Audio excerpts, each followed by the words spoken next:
In a world that's constantly evolving, staying updated is no longer optional. It's essential. Today, we'll explore the Continuing Professional Development Act of 2016 and discover how it empowers Filipino professionals. Hi, my name is Mark and welcome to this video. Today we're going to talk about the RA 10912 or the CPD law.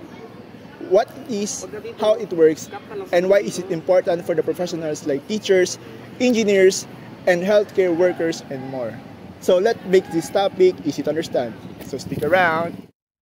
The Continuing Professional Development Law, or also known as the Republic Act 10912, was created to ensure that Filipino professionals continue to enhance their skills and knowledge to stay competitive in their fields.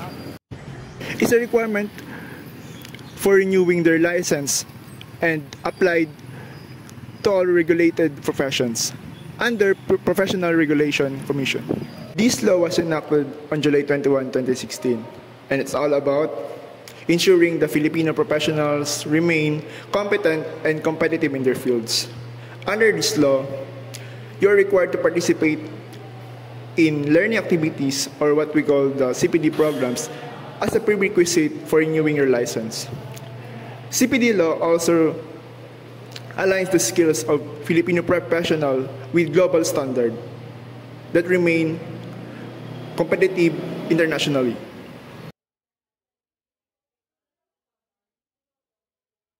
I'm Yasmira, and let's talk about how the CPD law works. To renew your professional license, you need to earn your CPD units.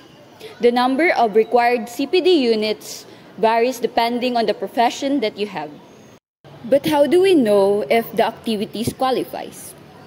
That's where the CPD Council comes in. They work under PRC, accredit the programs and the activities that you need. This means that you can trust the training that you receive and that it will help you professionally and personally.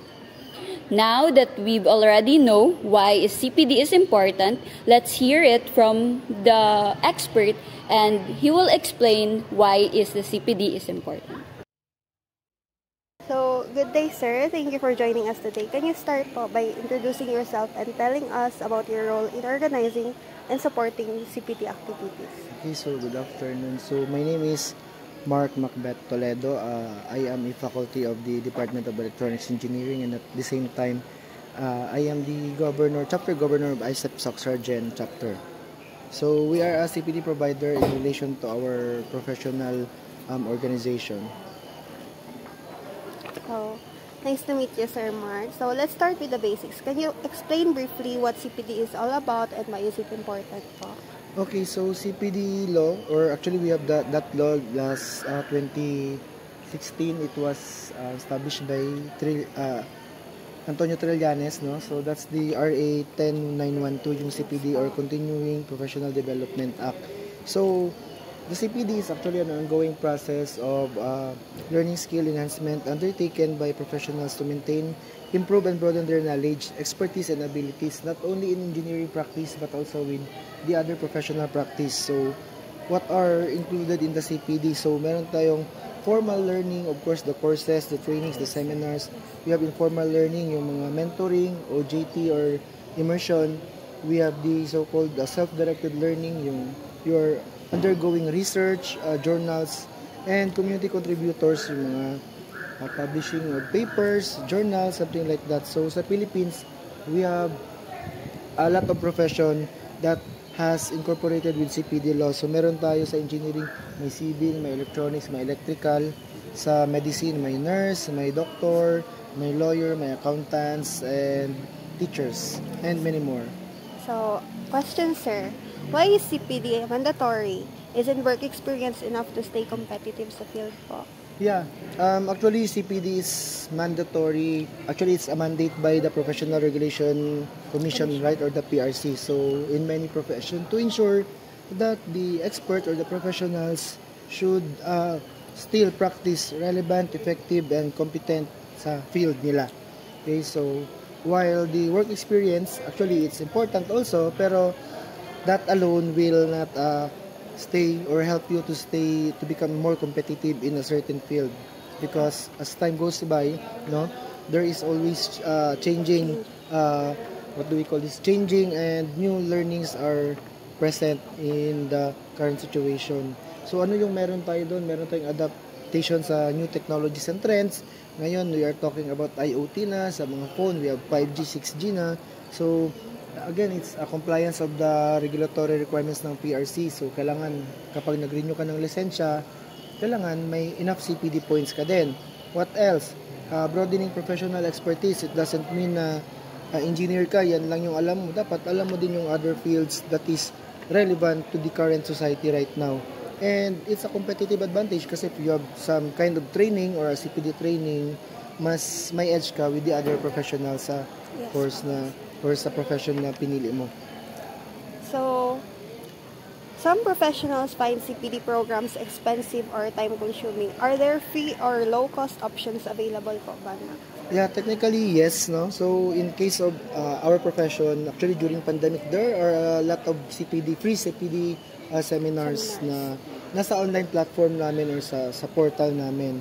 So there are via Zoom, via Gmeet, or via Microsoft Teams. Pero some CPD talaga would require money in order for them to suffice the needs kasi they're also paying for the CPD fees. Mostly, they have a whole day training. So, syempre, binabayaran yung meal, binabayaran yung professional na nagbigay ng technical talk, something like that. There are online platforms. So, meron din tayong mga government bodies like TESDA. They are actually CPD provider. It depends on TESDA kung saang field, kung gusto nila sa engineering ba or sa education field. And also local universities and institutions, they're also applying for CPD, provided that they are CPD accredited na organization or school. And meron din naman tayong self-directed kasi technically, when you enroll in your master's or PhD degree, you can actually apply that one for a CPD equivalent. Yeah, so pwedeng, yun yung tinatawag natin self-directed na learning na CPD application. So, as someone who organizes CPD activities, how do you ensure these programs comply with the PRC standards? Yeah, technically, first things first is you need to secure your CPD approval from the PRC, yung accreditation mo. So, in our organization, we have 54 local chapters, but the national level of our organization, which is the Institute of Electronics Engineers of the Philippines, sila yung nag-i-initiate ng accreditation process sa PRC. Now, once ICEP is accredited, all the local chapters are already allowed to initiate CPD kasi sasubmit namin sa national yung CPD application namin. So, ano yung ginagawa doon? Kailangan naka-align yung activities namin sa CPD matrix ni PRC. Next is, we will be submitting a CPD program application. So, ano yung doon? Nag-a-apply kami ng learning outcomes ng professional, ano yung program schedule, kailan, ano yung format, ano yung objectives ng topic, ano yung or sino yung mga qualified speakers, tsaka assessment method. So, meron ding budgetary requirements yan. Magkano yung registration mo, ano yung cost mo, something like that. So, yun. Also, we need to be engaged sa qualified resource person, no? But actually, in my case, I don't need that one kasi with the different expertise, may mga kakilala naman ako through my network. So, that's why it's very easy for me to find a certain professional of that certain kind of topic. Yun. So, ang daming responsibility, sir. No? Yeah. So, what challenges have you personally encountered in organizing CPD programs and how did you overcome them? For the challenges, for the application kasi you really need to apply ahead. So, 45 days before the certain event, kailangan mo siyang applyan. Sometimes may corrections pa yan. So, napaka-strict sila sa hours kasi kapag sinabi mong 8 hours, kasi equivalent is 8 hours CPD din.